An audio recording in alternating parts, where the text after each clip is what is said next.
Admiral Zexhai stood before the massive holographic display in the command center of the Galactic Defense Coalition's flagship. The swirling blue and silver image showed a small planet on the outer rim of a relatively unknown solar system. Earth, the locals called it. For the past 6 months, the Coalition had been monitoring this world after their long-range scouts detected something remarkable. The planet housed a species that had somehow survived countless wars, disasters, and conflicts while never achieving faster-than-light travel. The humans, as they called themselves, possessed something the galaxy desperately needed: warriors who could operate in absolute silence and strike without warning. "Show me the files again," Zexhai commanded, his forearms folded behind his back. His species, the Thylorian Empire, had dominated galactic politics for 3 centuries through superior technology and strategic thinking. But even they had weaknesses. The hologram shifted, displaying grainy footage captured by hidden surveillance drones. Dark figures moved across rooftops in something humans called Japan. They scaled walls without equipment, disappeared into shadows that seemed too small to hide a person, and eliminated targets with weapons that made no sound. The surveillance equipment could barely track their movements. "These ninjas appear to be their elite warrior class," reported Commander Ilix, her tentacles dancing across the control interface. "Our xenobiologists estimate they've been perfecting these techniques for over 1,000 Earth years. Their stealth capabilities exceed anything we've encountered in known space." Zexhai's primary eyes narrowed, while his secondary pair continued monitoring other displays. The Coalition faced a growing threat from the Void Reapers, a militant species that had been systematically destroying peaceful worlds along the galaxy's edge. Traditional warfare had proven ineffective against their heavily shielded installations and paranoid security measures. What they needed were infiltrators who could strike from within. "Their technological level seems primitive," noted Dr. Kessitar, the Coalition's chief strategist. "No energy weapons, no advanced materials. They use simple metal blades and rely entirely on biological enhancement through training. Yet our combat analysis suggests a single one of these warriors could eliminate a dozen of our best soldiers." The footage continued rolling. A figure in black cloth scaled a glass tower using only hands and feet, moving with impossible grace. Another appeared behind a target, struck once with a small blade, and vanished before the body hit the ground. Most impressive was a sequence showing multiple ninjas coordinating an assault on a fortified position, moving like liquid shadow through defenses that should have been impenetrable. "Have you identified their leadership structure?" Zexhai asked. "Negative, Admiral. They appear to operate in small independent cells. Our linguistic specialists have made contact with various human governments, but these ninja organizations seem to exist outside normal political structures. Some appear to be hereditary, passing skills from generation to generation in secret." Zexhai considered this information carefully. The Coalition had tried recruiting elite warriors from dozens of species. The reptilian Scarthak were fierce but lacked subtlety. The insectoid hive guards were disciplined but couldn't operate independently. The energy-based Luminari were nearly invisible, but couldn't interact with physical objects effectively. None had the perfect combination of stealth, lethality, and adaptability that these human ninjas displayed. "What do we know about their psychology?" Dr. Kessistar manipulated the display, showing cultural analysis reports. "Fascinating species, Admiral. They appear to thrive on challenge and honor-based conflicts. Many of their ninja clans have codes of conduct that prioritize mission success above personal survival. They've weaponized concepts like loyalty, discipline, and sacrifice in ways that exceed our psychological models." Survival rates? Unknown for actual ninja operations, but historical records suggest they routinely undertook missions with near zero probability of survival. They seem to view death in service to their mission as acceptable, even honorable. Zexhai's 4 eyes focused intently on footage showing a ninja infiltrating what appeared to be a heavily guarded compound. The figure moved through laser grids, pressure plates, and motion sensors without triggering a single alarm. When guards appeared, they were eliminated so quietly that their companions never realized anything was wrong. "Admiral," Commander Ilix interrupted, "we're receiving priority communications from Sector Command. The Void Reapers have established another stronghold in the Kepler cluster. Intelligence suggests they're planning to strike at the Axiom trade routes within the month. The Axiom routes supplied 17 Coalition worlds with essential resources. If the Void Reapers severed those supply lines, billions would face starvation within a standard year. Traditional assault fleets couldn't penetrate the Reapers' defensive networks, and previous infiltration attempts had failed catastrophically. Prepare a diplomatic mission to Earth, HFY decided. I want to make contact with these ninja organizations directly. Sir, their governments might object to us bypassing official channels. Then we'll be subtle about it. If these warriors are as skilled as our analysis suggests, they'll understand the concept of covert contact. HFY studied the displays one more time. Dr. Kesitar, prepare cultural briefings on honor codes, respect protocols, and appropriate compensation for warrior services. Commander Ilix, ready a small fast ship with minimal crew. We'll approach Earth quietly. What if they refuse our request? HFY watched another ninja eliminate 3 guards in less than 5 seconds without making a sound. Look at their history, Commander. These humans have been fighting wars continuously for their entire recorded civilization. They understand necessary violence. When we explain what the Void Reapers do to innocent populations, I believe their warrior codes will compel them to help. The hologram shifted to show strategic maps of Void Reaper territory. Red zones marked conquered systems where entire populations had been enslaved or eliminated. The Reapers built their strongholds in asteroid fields and dead moons. Locations impossible to assault directly but potentially vulnerable to infiltration. How many ninjas do we request? Asked Dr. Kesitar. Start small. 12 of their best warriors should be sufficient to test their capabilities against Reaper defenses. If they perform as expected, we can discuss larger-scale cooperation. Admiral HFY had commanded coalition forces for 47 standard years. He'd seen the galaxy's finest warriors in action across hundreds of battles. But something about these primitive humans with their ancient techniques suggested possibilities beyond anything he'd encountered before. The Void Reapers had never faced an enemy that could appear from nowhere, strike without warning, and vanish like smoke. Soon they would learn what terror really meant. The first sign that something extraordinary was happening came when Admiral HFY's diplomatic vessel, the Swift Current, entered Earth's atmosphere. Their stealth approach had worked perfectly, avoiding detection by the planet's primitive radar systems. They'd landed in a remote mountain region of Japan, far from major population centers. What they hadn't expected was to find 12 figures waiting for them in the forest clearing. Admiral, whispered Commander Ilix, her voice tight with confusion. Our sensors show no life signs in that area. The clearing should be empty.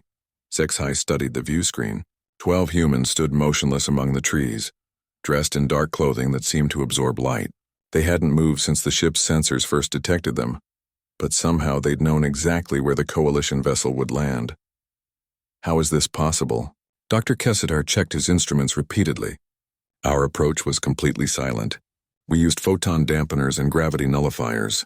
There's no way they could have detected us. One of the figures stepped forward and removed a cloth mask, revealing an elderly human male with silver hair and steady eyes. He placed his hands together and bowed slightly, then spoke in perfect galactic standard. Honorable visitors from the stars, I am Takeshi Yamamoto, 68th Grandmaster of the Shadow Moon Clan. We have been expecting you. The bridge fell silent. Dr. Kesitar frantically checked his translation matrices, but the human had spoken flawless coalition standard, complete with proper diplomatic inflections. That's impossible, Commander Ilix muttered. We never transmitted in galactic standard. How does he know our language? Admiral HFY composed himself quickly. In 4 decades of first contact scenarios, he'd never encountered anything like this. Open a communication channel. The elderly human smiled slightly when HFY's image appeared on his portable communication device. Admiral HFY of the Thylorian Empire, commanding the Coalition Defense Force flagship Eternal Vigilance. You seek warriors for a mission against an enemy that strikes from hidden strongholds. How could you possibly know that? We have been watching your people watch us for 6 months. Your surveillance techniques are adequate, but not invisible to those trained to notice such things. Your language broadcasts contained sufficient information for our scholars to decode your communications protocols. Takeshi gestured to his companions. My fellow Grandmasters and I represent 12 of Earth's most ancient ninja clans. We understand why you have come. HFY exchanged glances with his staff. Earth's technological level was supposedly centuries behind coalition standards, yet somehow these humans had detected and decoded their operations without leaving any trace. You monitored our surveillance? Of course. The mechanical insects you placed in our training grounds were clever, but not beyond our ability to track. We learned much about your capabilities while you learned about ours. Takeshi's expression remained calm. We know of the Void Reapers and their attacks on peaceful worlds. We know you require infiltration specialists for missions your regular forces cannot accomplish. Dr. Kessitar leaned forward. What do you want in return for your assistance? Knowledge. Technology to help our world defend itself. Medical advances to heal the injured. Agricultural improvements to feed the hungry. We do not seek weapons of mass destruction or galactic conquest. We seek to better the lives of our people. The simplicity of the request surprised Zexhai. Most species demanded military technology, territorial concessions, or political advantages. These humans asked for humanitarian improvements. Can you demonstrate your capabilities? Zexhai asked. Takeshi nodded to one of his companions, a woman who appeared to be in her 30s. She was there one moment and gone the next, not invisible, not hidden behind trees, simply absent as if she'd never existed. Keiko will infiltrate your ship and return with proof of her success, Takeshi explained calmly. Our ship? Commander Ilix quickly activated every security protocol they possessed. Energy barriers hummed to life, motion detectors swept the hull, and automated defense systems armed themselves. Admiral, all defensive systems are active. Nothing could possibly penetrate our security grid. 3 minutes later, Keiko materialized on the bridge directly behind Dr. Kessitar's chair. She moved so silently that none of them noticed her presence until she gently placed a small device on the doctor's shoulder. Every alien on the bridge spun around in shock. Dr. Kessitar nearly fell from his chair, his tentacles writhing in alarm. Commander Ilix's forearms grabbed for her weapons before she realized the human woman showed no aggressive intent. How? Zexhai demanded. Our sensors show no breach. Our barriers are still intact. Keiko bowed respectfully and removed the device from Dr. Kessitar's shoulder. It was a small recording unit from the ship's own security system. She'd somehow removed it from a restricted area, recorded a message, and returned it without triggering a single alarm. Your defenses are impressive, she said in the same flawless galactic standard. But they were designed to stop energy weapons and conventional infiltration. You did not account for biological capabilities enhanced through centuries of training. She activated the recording device. Admiral Zexhai's own voice played back.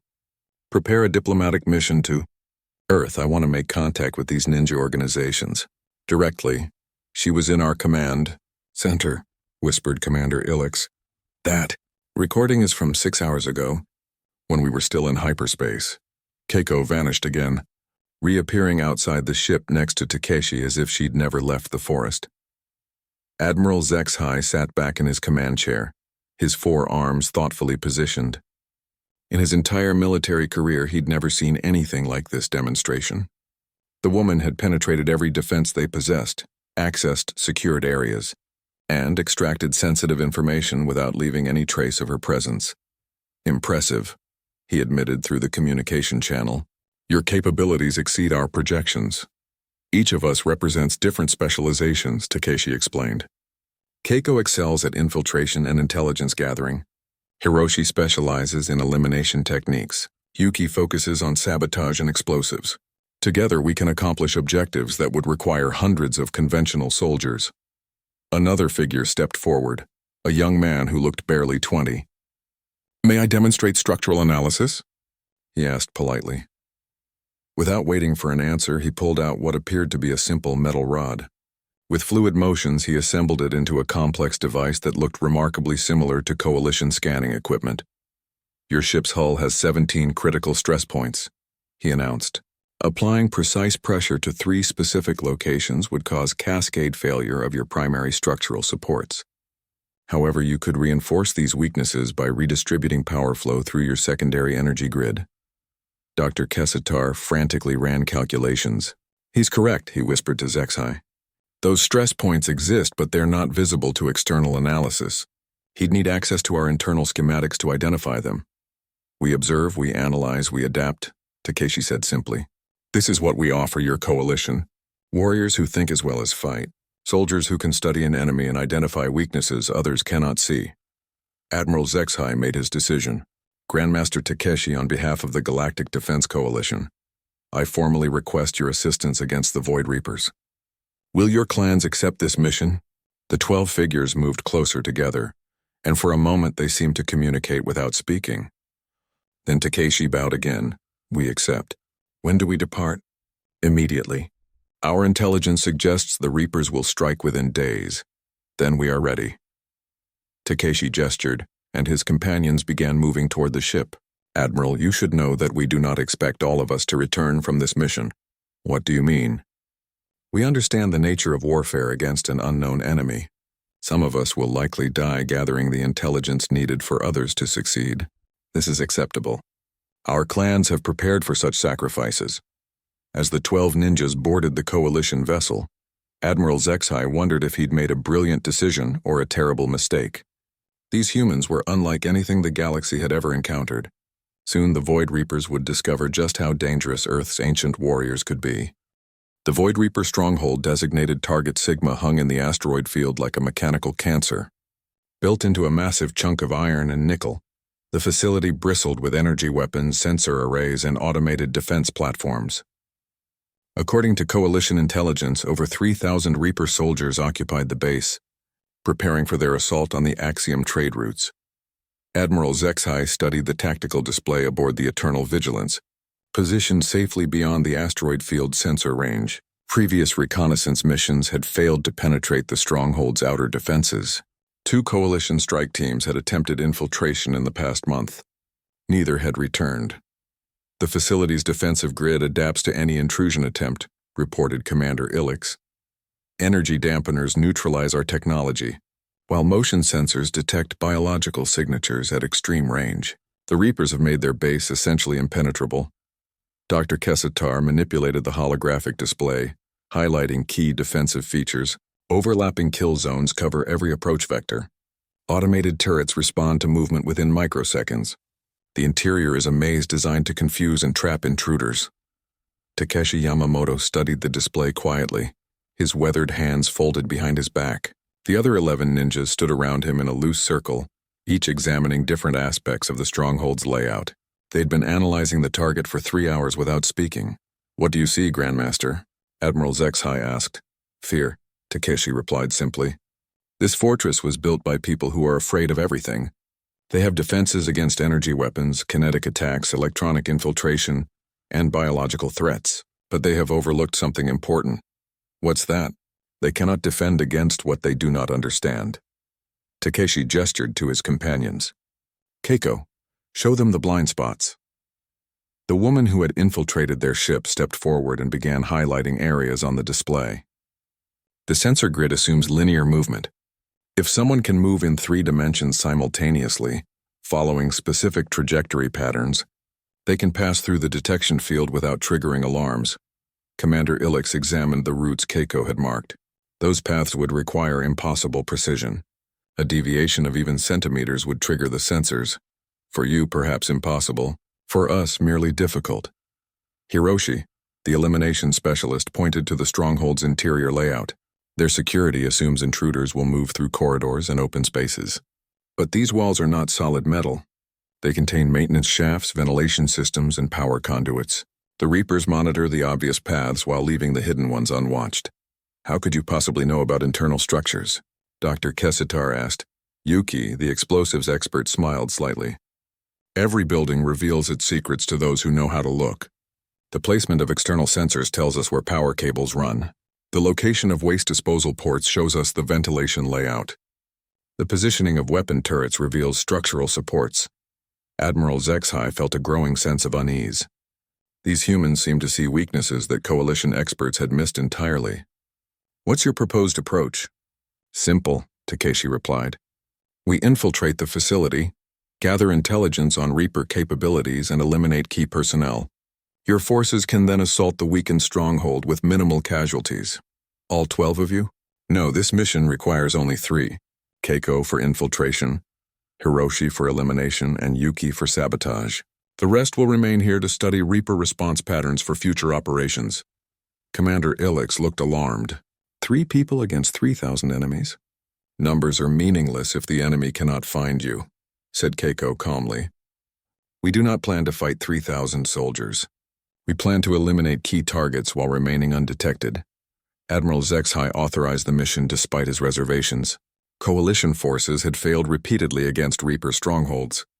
If these Earth warriors could succeed where advanced technology had failed, it would change the entire strategic situation. The three ninjas departed in a small, shielded shuttle, approaching the asteroid field along the trajectory Keiko had calculated. Coalition sensors tracked them until they entered the detection grid, then lost all contact.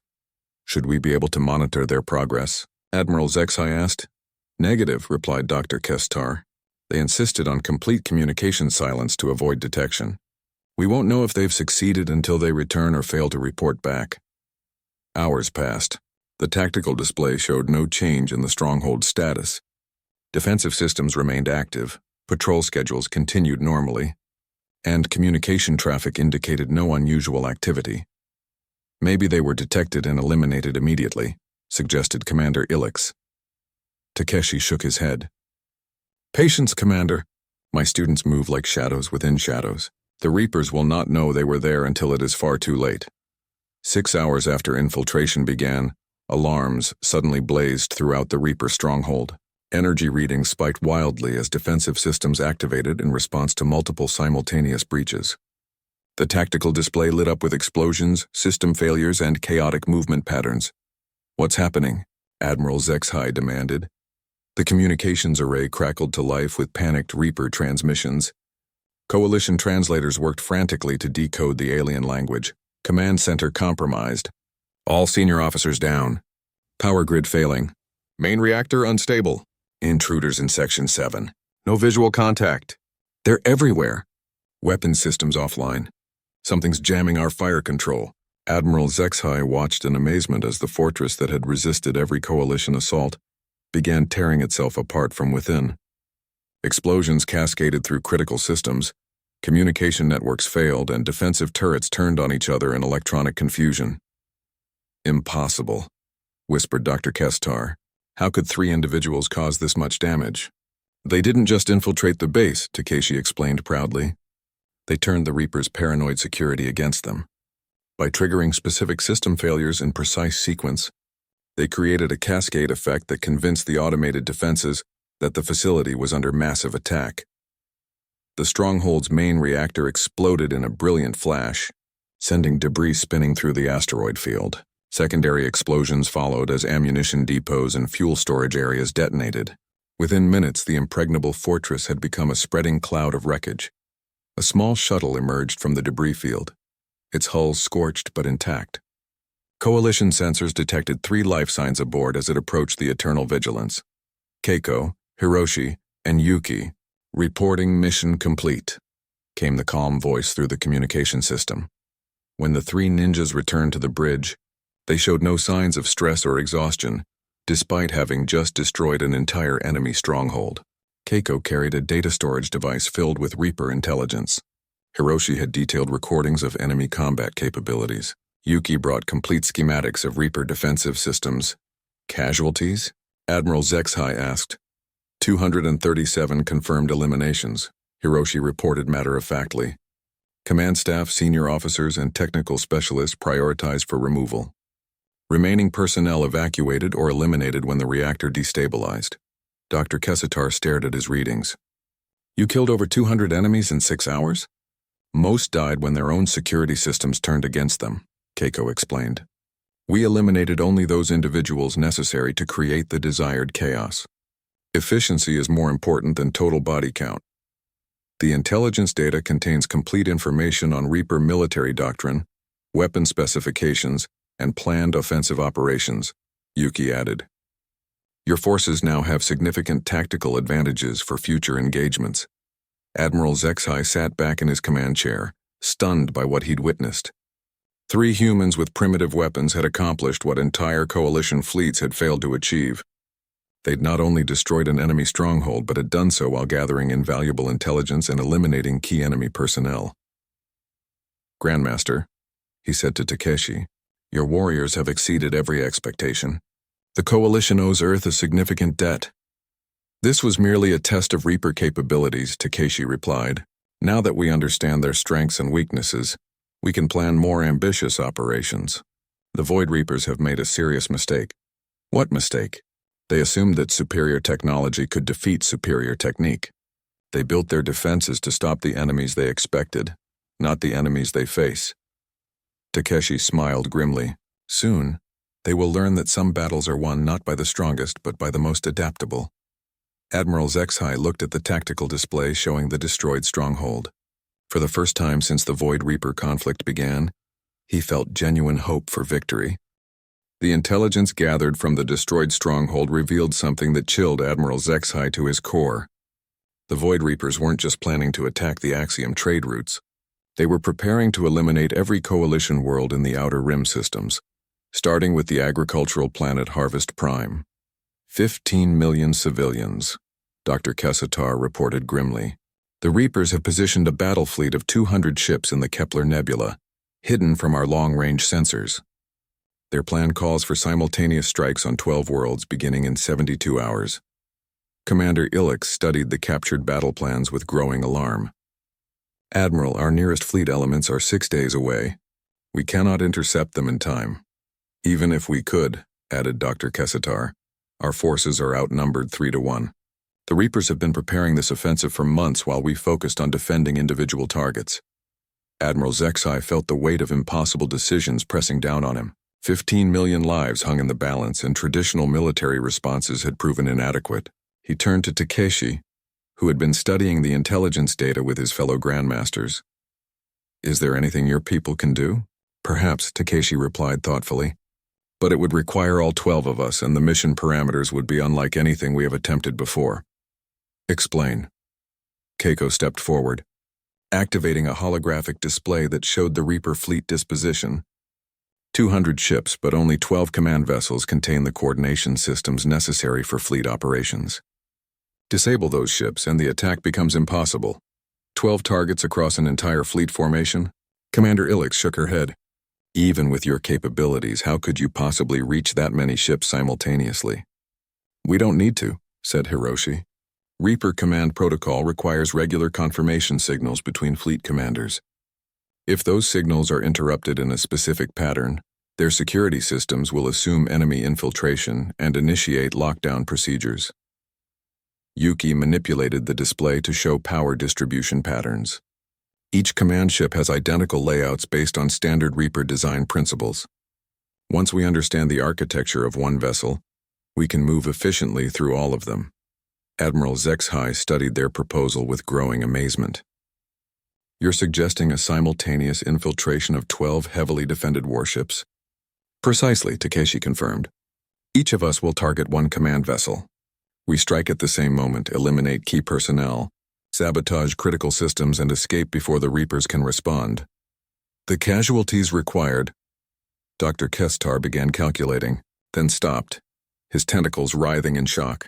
You'd need to eliminate hundreds of crew members per ship to guarantee mission success. 1,436 confirmed kills.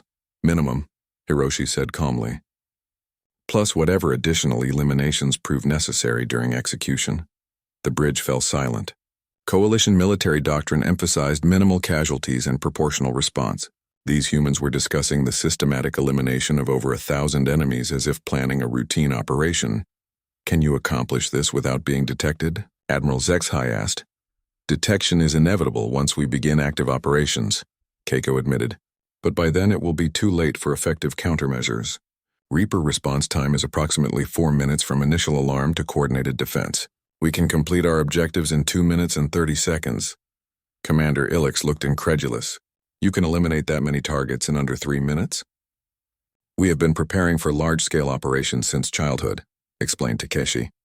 Each of us has trained extensively in rapid elimination techniques and coordinated assault tactics. This mission falls within our capabilities. Admiral Zexhai authorized the operation, despite his reservations about the massive casualties involved. 15 million civilian lives justified extreme measures, even if those measures seemed impossible by conventional standards. The 12 ninjas departed in modified reconnaissance craft, approaching the Reaper fleet under full stealth protocols. Coalition sensors lost contact as they entered the nebula's interference field, leaving Admiral Zexhai to wait anxiously for results. How will we know if they've succeeded? Commander Ilix asked. The Reaper fleet will either proceed with their attack or fall into complete disarray, Dr. Kessitar replied. There will be no middle ground. 2 hours passed before long-range sensors detected massive energy fluctuations from within the nebula. Emergency transmissions erupted across Reaper communication frequencies as their fleet coordination systems began failing catastrophically. Coalition translators worked frantically to decode the chaotic signals. Command Ship Destroyer 7 not responding. Bridge crew eliminated. Infiltrators on Admiral's flagship. All senior officers dead. Fleet coordination systems compromised. Cannot establish command link. Unknown enemies on ship after ship. They move like ghosts. Total casualties exceeding 2,000. How many are there? Admiral HFY watched in stunned silence as the massive Reaper fleet began breaking apart. Ships collided as navigation systems failed. Command vessels drifted helplessly as their bridge crews were systematically eliminated. Communication networks collapsed under the weight of contradictory orders and panic reports. Impossible, whispered Dr. Kessitar. 12 individuals cannot possibly cause this much damage to an entire fleet. They're not just eliminating random crew members, Commander Ilix realized, studying the pattern of system failures. They're targeting specific personnel whose deaths will cascade through the command structure. The tactical display showed Reaper ships firing on each other as identification. Systems failed and paranoid commanders assumed enemy infiltration. Some vessels attempted to flee, but their navigation computers had been sabotaged. Others tried to maintain formation, but their communications had been severed. Fleet Admiral's flagship destroyed. Came a panicked transmission. Command authority transferred to Destroyer Captain Gexaloth. Destroyer Captain Gexaloth confirmed dead, replied another voice. Command transfers to Battlecruiser Vexmar.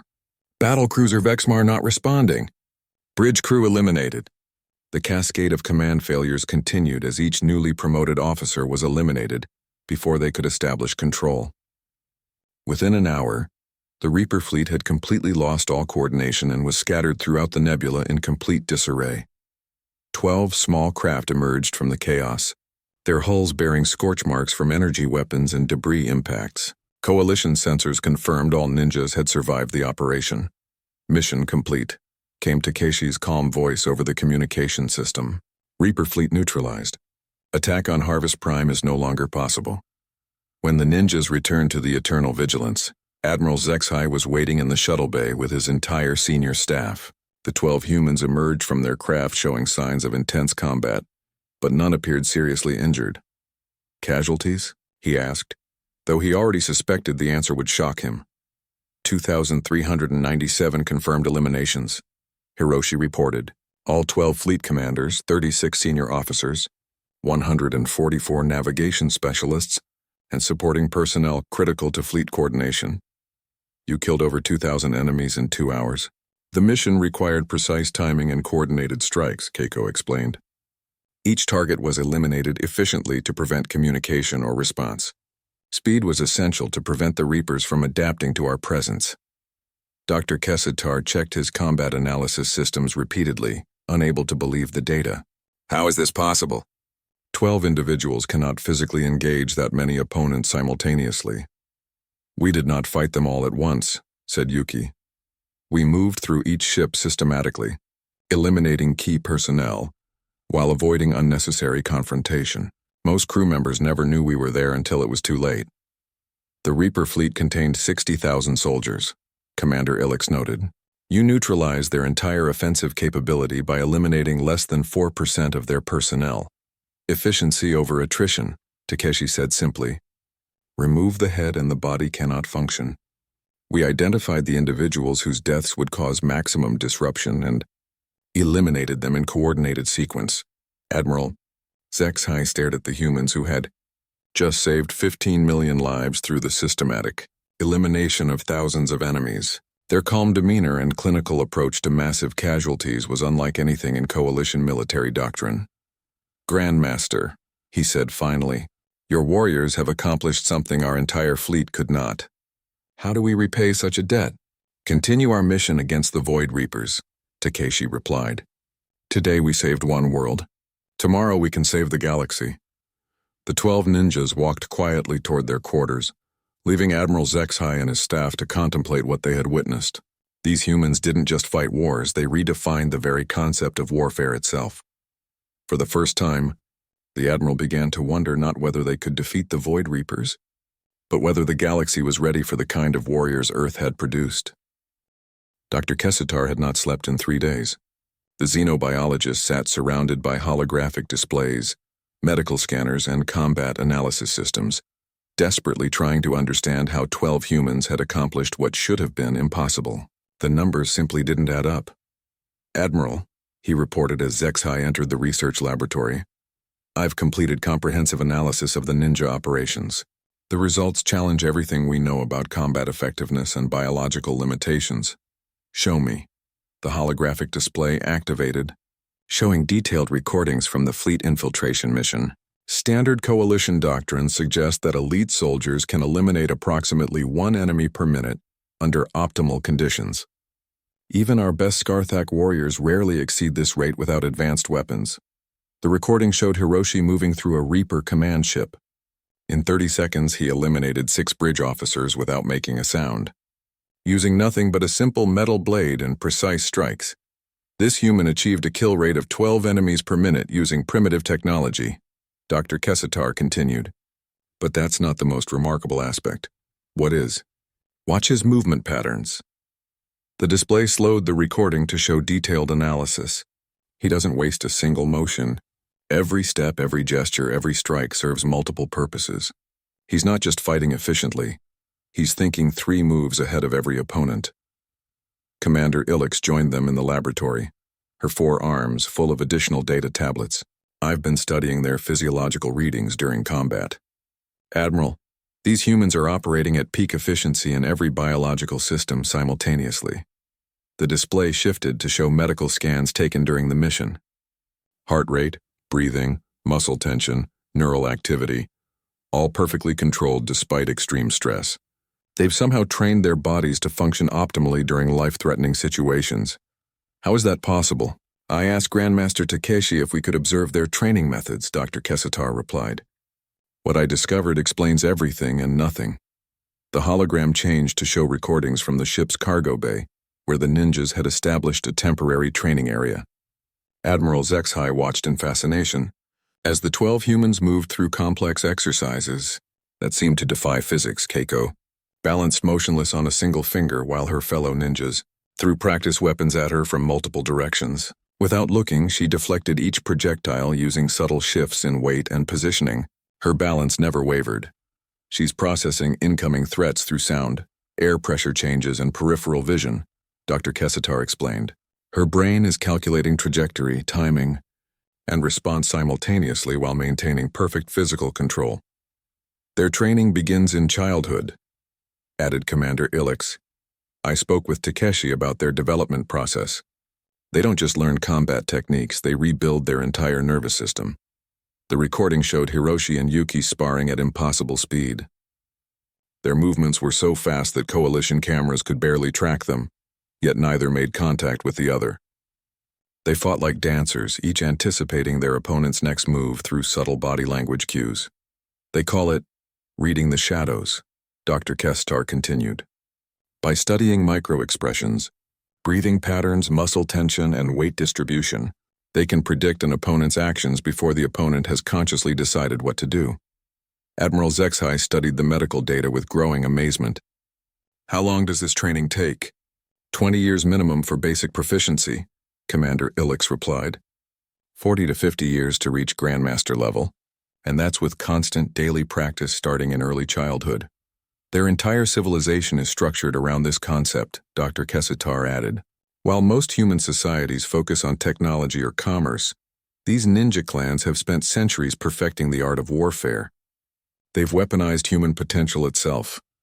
The hologram showed Takeshi demonstrating meditation techniques to younger students. The elderly Grandmaster sat motionless for hours, yet his brain scans showed intense activity in areas related to spatial awareness, threat assessment, and strategic planning. "He's running combat simulations in his mind," Dr. Kessitar explained, playing out thousands of scenarios, calculating probabilities, analyzing potential responses. When he encounters a real situation, he's already considered dozens of possible outcomes. But their philosophy is equally important. Commander Ilix noted. They don't just train their bodies and minds, they train their spirits. The display shifted to show recordings of ninja philosophical discussions. Admiral Zexhai listened as Takeshi explained concepts that had no direct translation in Galactic Standard. They speak of becoming one with death, Commander Ilix translated. Not seeking death, but accepting it so completely that fear cannot affect their judgment. They've eliminated the self-preservation instinct that limits other warriors. Watch this demonstration, Dr. Kesistar added. The recording showed Keiko standing calmly while training drones fired energy blasts around her. The weapons came within millimeters of her body, yet she never flinched or moved. Her biometric readings showed no increase in stress responses. She's not brave, Dr. Kesitar explained. Bravery implies overcoming fear. She simply doesn't experience fear in the way other species do. They've trained themselves to process danger as pure information without emotional contamination. Admiral Zexhai watched footage of the ninjas discussing their mission against the Reaper fleet. They spoke of potential death with the same calm detachment others might use to discuss weather patterns. They understand that attachment to personal survival compromises mission effectiveness, Commander Ilix explained. By accepting death as inevitable, they can focus entirely on achieving objectives. But they're not suicidal, Dr. Kesitar clarified. They value their lives as tools for protecting others. It's a philosophical balance that allows them to take calculated risks no sane warrior would consider. Panimwam. Hologram showed combat training footage where ninjas practiced scenarios with near-zero survival probability. They approached hopeless situations with the same methodical precision they brought to routine exercises. They trained constantly for missions they might not survive, Commander Ilix noted, not because they want to die, but because they want their deaths to serve a purpose if they can't avoid them. Admiral Zexhai felt a chill as he realized the implications. They're not just warriors. They're living weapons who have chosen to serve a cause greater than themselves. Precisely, Dr. Kesitar confirmed. And that cause currently happens to be protecting innocent civilians from the Void Reapers. We're fortunate that their moral code aligns with Coalition values. What if it didn't? The question hung in the air as both scientists considered the possibility. 12 humans with primitive weapons had neutralized a fleet of 200 advanced warships. What could they accomplish if they decided the Coalition itself was a threat? I asked Takeshi about that, Commander Ilix said quietly.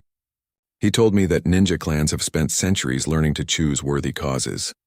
They've developed philosophical frameworks for evaluating moral complexity that rival our best ethical computers. They're not just trained killers, Dr. Kestar added. They're trained judges who have learned to see beyond immediate conflicts to long-term consequences. Their decisions carry the wisdom of centuries. The holographic display showed Takeshi teaching younger students about the weight of taking life. His words spoke of responsibility, consequences, and the burden that every death places on the warrior's soul. They understand killing in ways we cannot, Commander Ilix observed. Not as a necessary evil, but as a sacred responsibility that requires perfect judgment and absolute commitment. Admiral Zexhai turned off the displays and stood quietly for several minutes.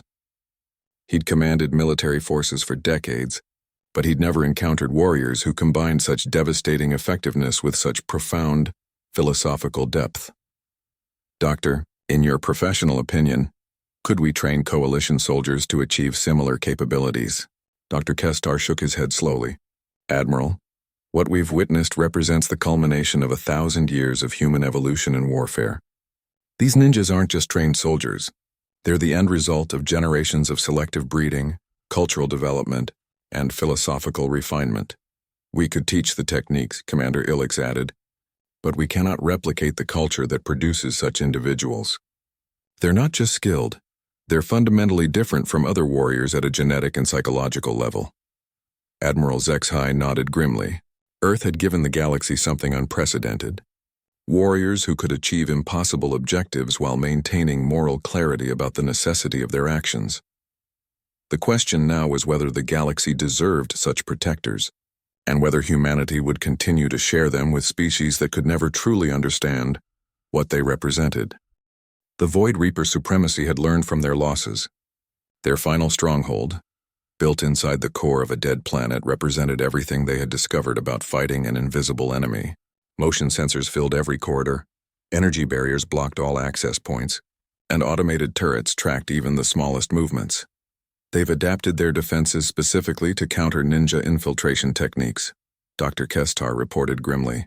Overlapping sensor grids, redundant security systems, and kill zones designed to eliminate anything that moves.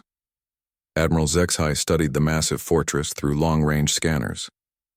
The artificial caverns carved into the planet's core stretched for hundreds of kilometers, housing the Reaper's ultimate weapon, a planetary destruction device capable of sterilizing entire star systems.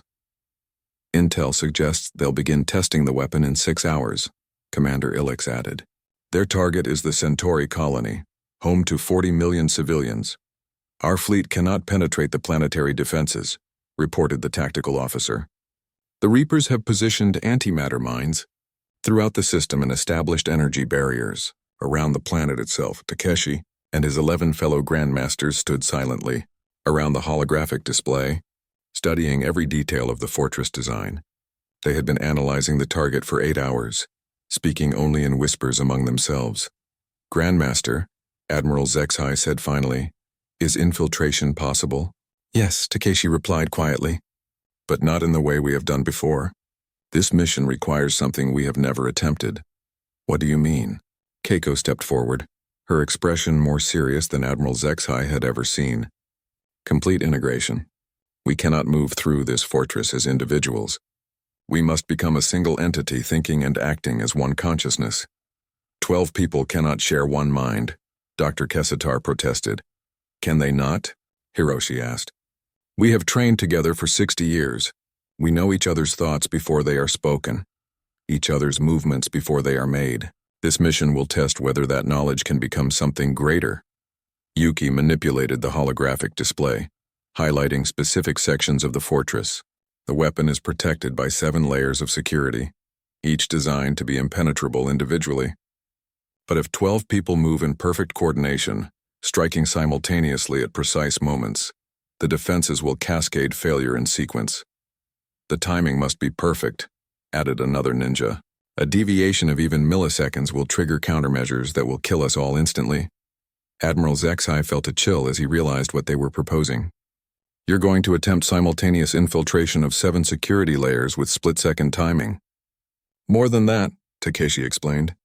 "We're going to move through the fortress as if we are one person experiencing 12 different perspectives simultaneously. Each of us will see through the other's eyes, think through the other's minds, and act through the other's bodies.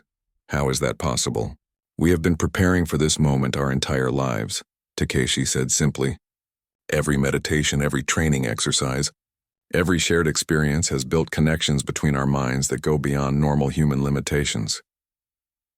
The 12 ninjas moved to the center of the briefing room and sat in a precise circle. Admiral Zexhai watched in fascination as they began synchronized breathing exercises, their movements becoming perfectly matched within seconds. "We call it the Shadow Communion," Keiko explained, her voice now speaking for all 12. "Our consciousness merged temporarily, allowing perfect coordination across any distance or obstacle." Dr. Kessitar's instruments detected neural activity unlike anything he had ever recorded. "Admiral, their brain patterns are synchronizing. They're actually sharing thoughts in real time." The 12 figures spoke in perfect unison. "We see the fortress through 12 sets of eyes. We know every weakness, every strength, every possibility. The Reapers have built their final defense against 12 individuals. They have not prepared for one entity in 12 bodies." Admiral Zexhai authorized the mission, though he wondered if he was sending these remarkable warriors to their deaths. The planetary fortress represented the most heavily defended target in known space, and failure would doom 40 million innocent lives. The ninjas departed in a single small craft, approaching the dead planet under full stealth protocols. Coalition sensors tracked them until they entered the planetary defense grid, then lost all contact with the infiltration team. "How will we know if they succeed?" Commander Ilix asked. "The weapon will either fire in 6 hours or it won't," Admiral Zexhai replied grimly. 4 hours passed in tense silence. Long-range sensors detected no changes in the fortress status. The planetary weapon continued its charging sequence undisturbed, and defensive systems showed no signs of alarm or intrusion. "Maybe they couldn't penetrate the defenses," Dr. Kessitar suggested nervously. Then, With less than 2 hours remaining before the weapon fired, every alarm in the Reaper Fortress activated simultaneously. The Coalition listening post intercepted communications that defied comprehension. Intruders in Section Alpha. Multiple contacts. Section Beta compromised. They're in the power core. Gamma Defense reports impossible readings. Enemies everywhere! How many are there? Sensors show 12, but they're moving like one. Security grid failing. They're coordinating perfectly. Command center under attack. All senior officers down. Admiral Zexhai watched the sensor displays in amazement as the fortress tore itself apart from within. But this wasn't the chaotic destruction they had witnessed before. This was surgical, precise systematic dismantling of every critical system in perfect sequence. They're not just eliminating random targets, Commander Ilix realized. They're following a predetermined plan that accounts for every possible contingency. The communications continued their frantic reports. Weapon control systems sabotaged. Cannot establish firing sequence.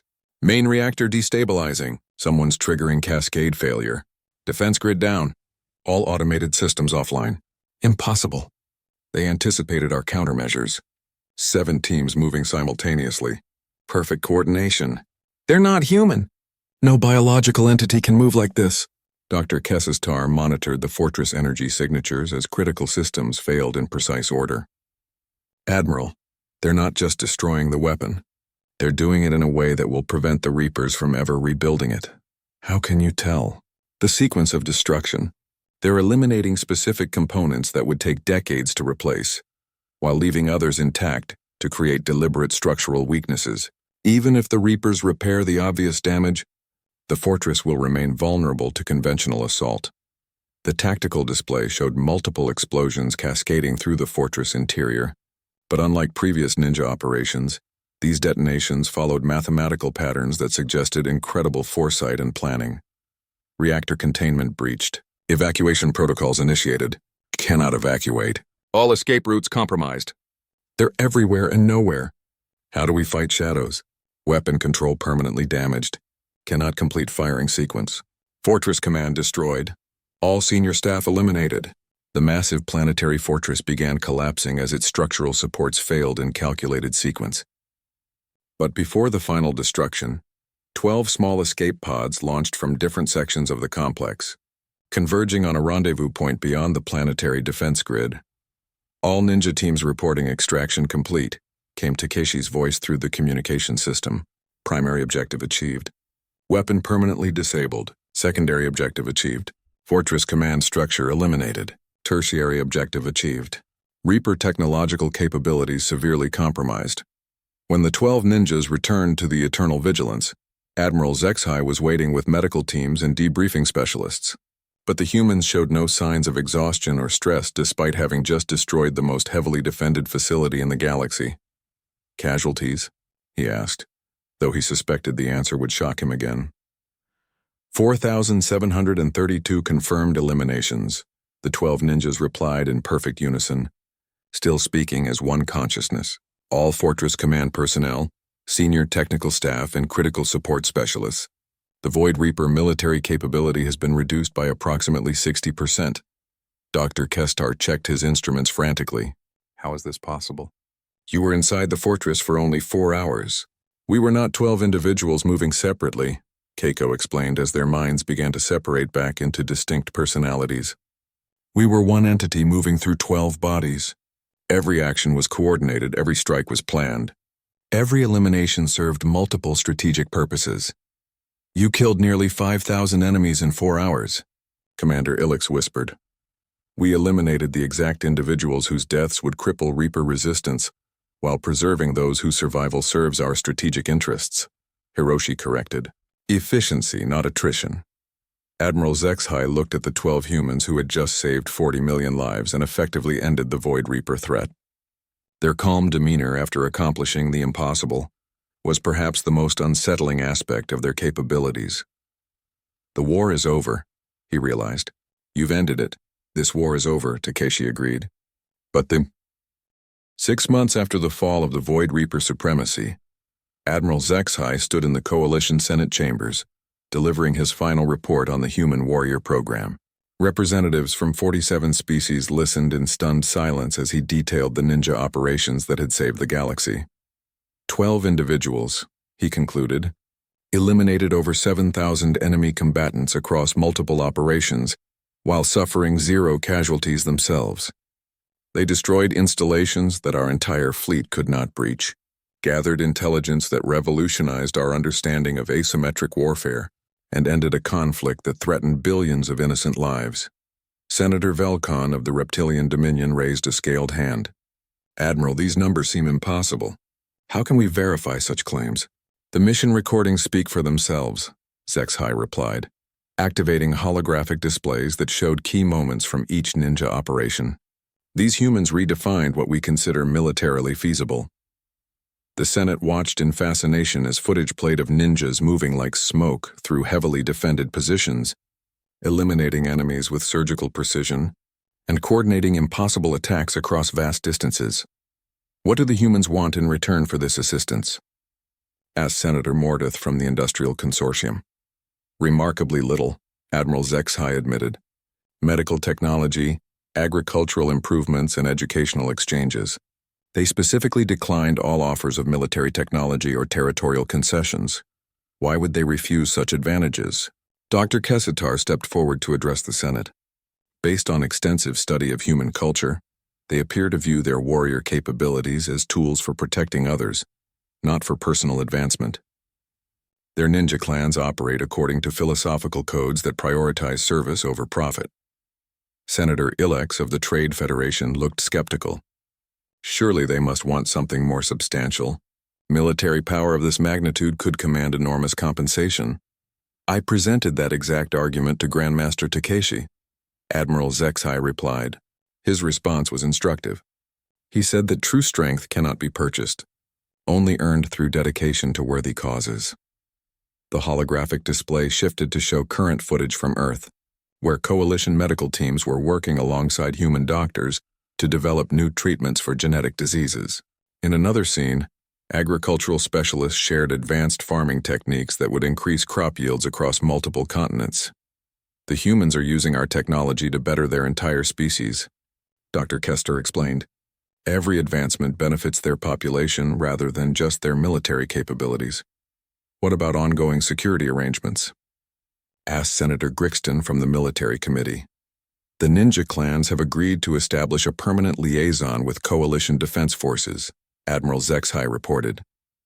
12 Grandmasters will rotate assignments, providing consultation on impossible missions and training selected coalition personnel in basic stealth techniques. Basic techniques? We cannot replicate their full capabilities, Dr. Kessitar clarified.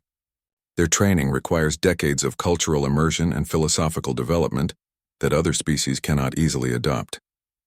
However, they can teach principles that will improve our special operations effectiveness.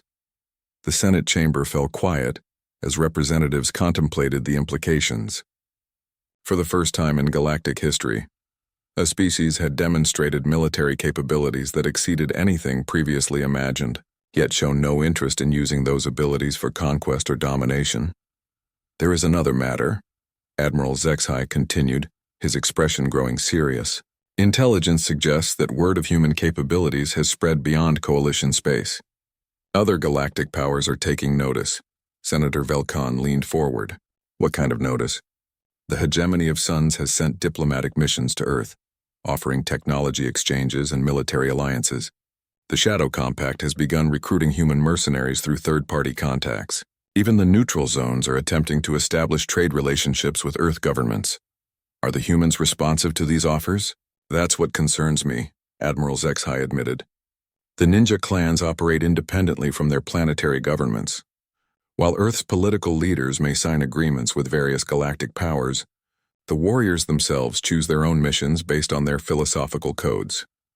Dr. Kessitar activated additional displays, showing political analysis charts. Human civilization is complex with hundreds of competing governments, cultures, and belief systems. The ninja clans represent only a small fraction of their population, but they operate according to principles that sometimes conflict with political decisions.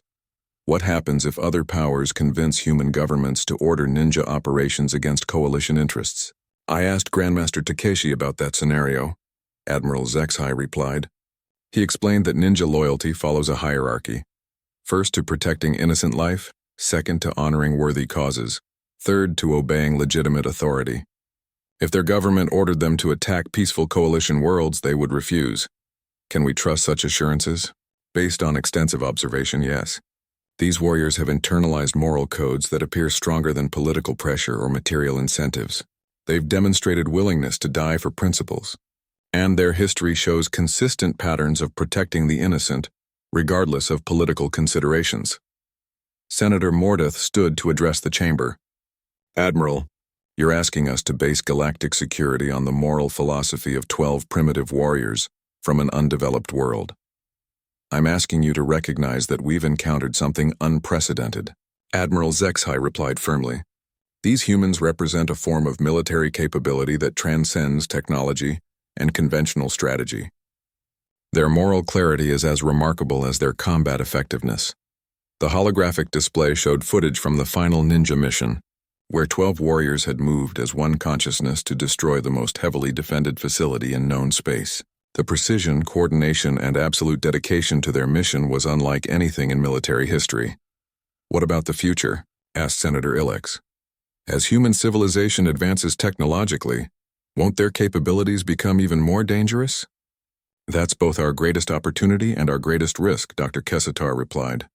Humans who combine ninja training with advanced technology could become the most effective warriors the galaxy has ever seen.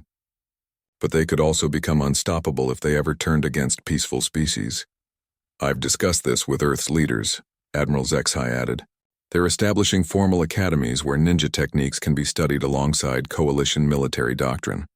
The goal is to develop warriors who combine human philosophical training with galactic technological advantages. Under whose authority?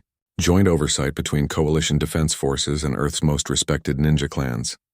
The program will focus on producing protectors rather than conquerors. Senator Velcon considered this information carefully. Admiral, in your professional opinion, should the coalition be concerned about future human military development? Admiral Zexai paused before answering. Senators, in 47 years of military service, I've never encountered a species that demonstrated such devastating capability alongside such clear moral purpose. The humans who saved our worlds did so not for reward or recognition, but because their philosophical codes demanded protection of innocent life. But, prompted Senator Grixton, but we must remember that Earth contains billions of humans and not all of them share ninja philosophical training. As their civilization advances, we may encounter human warriors who possess similar capabilities, without similar moral constraints. The chamber fell silent, as representatives considered this possibility. The coalition had just witnessed what 12 philosophically trained humans could accomplish with primitive weapons. The thought of encountering hundreds or thousands of humans with similar skills but different motivations was sobering. What do you recommend, Admiral? Asked the Senate President. Continued cooperation with the ninja clans, careful monitoring of human military development, and establishment of cultural exchange programs that promote philosophical alignment between our species. Admiral Zexai replied. We need to ensure that future human warriors are trained in the same moral traditions that made our current allies so remarkable. Dr. Kessitar stepped forward again. I also recommend comprehensive study of human warrior development techniques, not to replicate their capabilities, but to understand the philosophical frameworks that produce such dedicated protectors. The galaxy has been given a gift, Admiral Zexai concluded, warriors who can achieve the impossible in service of protecting innocent life. Our responsibility is to ensure that gift continues to serve peaceful purposes as human civilization evolves. As the Senate session ended and representatives dispersed to their respective worlds, Admiral Zexai remained behind, studying displays that showed the current status of coalition space. For the first time in decades, the threat board showed green across all sectors. Peace had been achieved through the dedication of 12 warriors, who asked for nothing more than the opportunity to serve. But in the depths of space, other powers were already making plans to recruit, train, or